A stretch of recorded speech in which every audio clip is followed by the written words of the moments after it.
Once upon a time, there was a small town nestled in the woods, surrounded by mist and darkness. It was a place where strange things happened, where people disappeared without a trace, and where the locals whispered about dark magic and curses.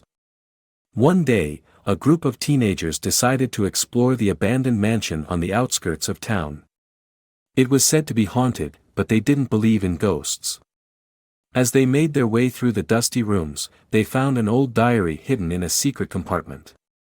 It belonged to a young girl who had lived in the mansion over 100 years ago. As they read the diary, they realized that the girl had been a witch, and that she had been banished from the town for practicing dark magic.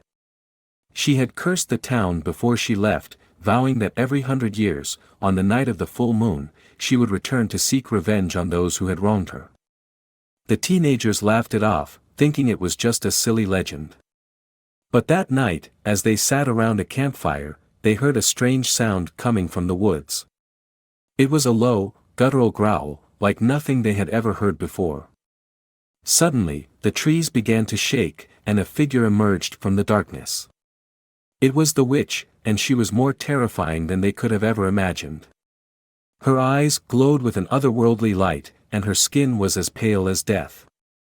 The teenagers tried to run, but they were surrounded by a thick fog, and the witch was everywhere at once. One by one, they disappeared, their screams echoing through the woods. The next morning, the townspeople found the remains of the teenagers scattered throughout the woods.